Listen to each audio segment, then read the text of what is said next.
Hi everyone, welcome back to the channel. Nadine Briggs here from Building Adult Friendships. So let's talk a little bit about what it means to be an introvert and what it isn't. And I know this is something that a lot of people can misunderstand. So basically, when you think about an introvert, that's somebody who re-energizes when they're alone.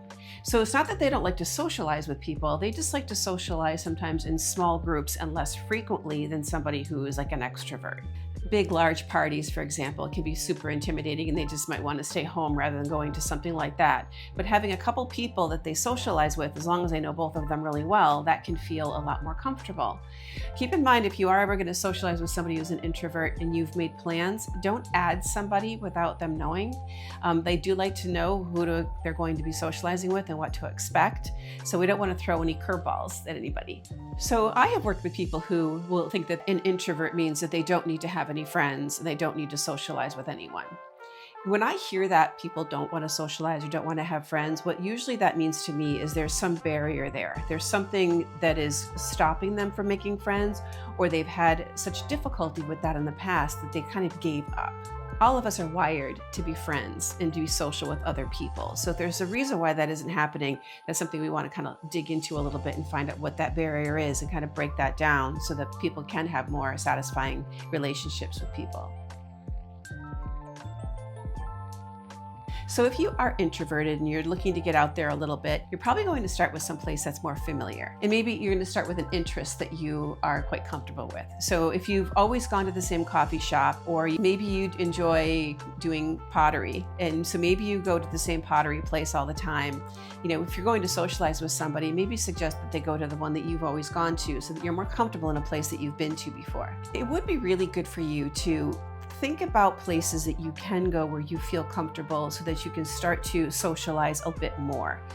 If you are somebody who's just home all the time alone and has nobody, you really want to get out there and have some connections, because not only is it fun just to get together with people and spend some time socializing, but it's important when you need support. Let's say you don't have any family around and maybe you need a ride to the doctor or something like that. So your friends can be that for you, but you need to nurture those friendships in order to have that in your life. When you're making conversations, try to make small, intentional conversation with people. So a lot of people aren't comfortable with small talk, or they don't see the point in small talk.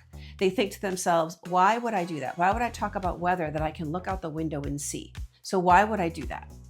And so one of the things you need to understand about small talk is that other people are going to want to engage with you in small talk. So as much as you might, as a person, want to avoid small talk, you're not going to be able to stop other people from trying to small talk with you. So it's one of those things that even if you don't enjoy it, you'll have to do some of it, but you might be able to do just a little bit and then get on to talking about something that is more important to you.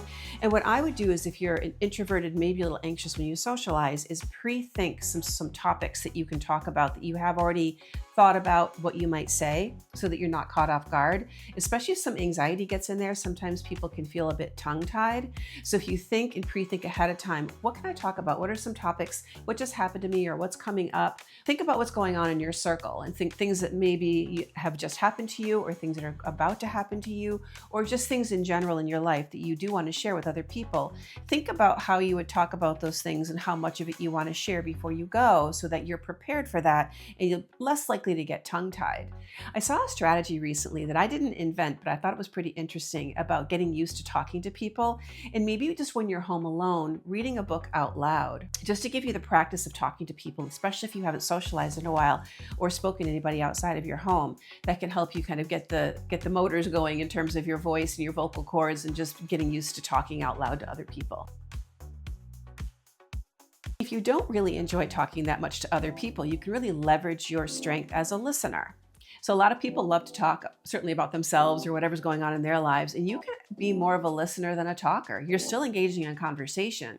Now, when you're doing that, of course, you want to look engaged. You want to look like you're interested, and that would be like head nodding, making eye contact, making sure you're facing them, all of those basic nonverbals that you want to give someone. Maybe ask a follow-up question now and again, or, oh, wow, how'd you get involved in that? Or, oh, that's interesting. I've never tried that before. Tell me more.